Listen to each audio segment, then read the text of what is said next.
What's up guys? Happy NFL week 14. I thought we'd switch up the vlog a little bit this week. It was getting it felt the same. So I thought I'd do a little Q&A. I'm only gonna pick 5 questions that you guys had submitted, which by the way, thank you for that.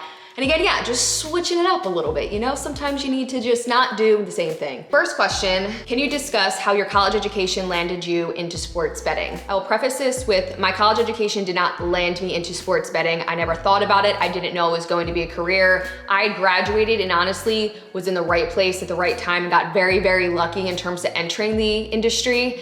In terms of the sports betting space, I was already in broadcast journalism. I went to the University of Oregon for 2 years and then I went to Penn State for 2 years. Penn State really set me up for success in broadcasting overall, I would say. I did a lot of internships when I had transferred. Did an internship at ESPN and some of the local stations in Philadelphia, which then helped me get my first job out of college, which was working in Philadelphia.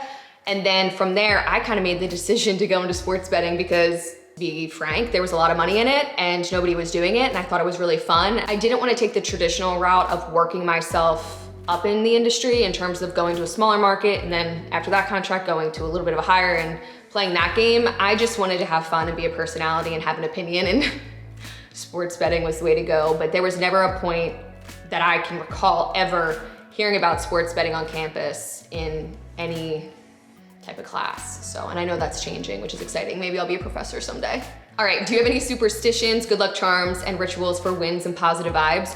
No, I try to bring positive vibes always. Sometimes I'm not great at that, but I don't have any superstitions, I would say. I kind of do the same thing every Sunday when it's like game day to me. And even when I was in Connecticut, I have a switch where I can dissociate from everything that's going on in the world and anything in my life and just go. It's actually kind of scary, my switch. It scares me at least because I feel like I should definitely not be on TV after certain things, but I'm just like, yeah, I can switch it, shed a tear, smile, it's gonna be fine. But no real like superstitions. Where do you find these outfits? Black leather shorts, skirt. Okay. So this industry can be very expensive if you are a female.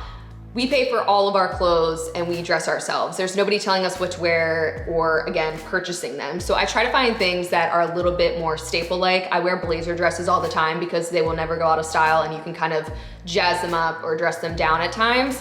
But it can be very expensive when you're paying for your own, you know, getting your hair done, getting your nails done, getting your clothes done, and you're never gonna not try to look good on TV. So it gets a little bit pricey, but I come up with all my own outfits. I don't think I would I'm not gonna say I would never have a stylist. I just feel like I kind of wear the same thing over and over. And I'm not very girly, even though it comes off that I'm girly online, I'm not very girly. I just do the outfits because I know that people like them and whatever.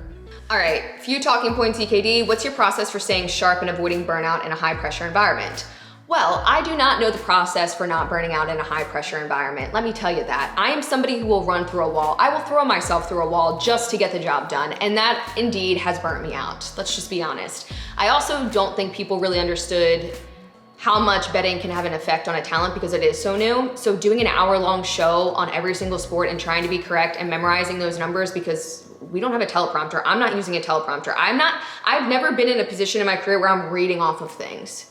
It's always been off the top of my head. So I think that really took its toll, and also just being in a high pressure environment like that every day, your body goes into fight or flight. I don't know how to explain this, but when there's a camera on you and you go and you know that there's a million or so people watching, like, I don't know how to explain it, but your body just goes fight or flight. So that can be tough because it feels like there's some broadcasters I've heard talking about this, but just, it feels like you went into a fight when you finished a broadcast, which sounds absolutely insane because it's not that deep and it's sports and we're out there having fun.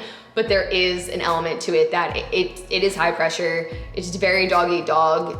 You know, the industry changes every single year. It's not like back when television was poppin' or whatever, like where you knew that people wanted to be on a broadcast. Like now there's live streaming and then you could just do social media. There's so many different things you could do. So I think that's sometimes hard picking a lane, you know, and trying to stay sharp in that sense. But in terms of burnout, I don't have the right answer for that because I'm someone who will burn myself out. I'm used to working in fight or flight, no sleep, go.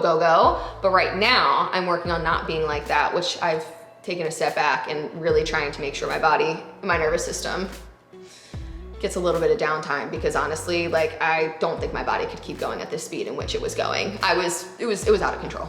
All right, who is the funniest guy on the Sunday Countdown set? Well, everyone is funny in their own way. They're all super incredibly nice and so talented and so knowledgeable, but I would have to go with Rex on this one. I think he's just so funny. Everything he does is kind of funny to me. He's awesome, he's a great human being. So funniest guy on set, I would say for that is Rex Ryan. He's awesome.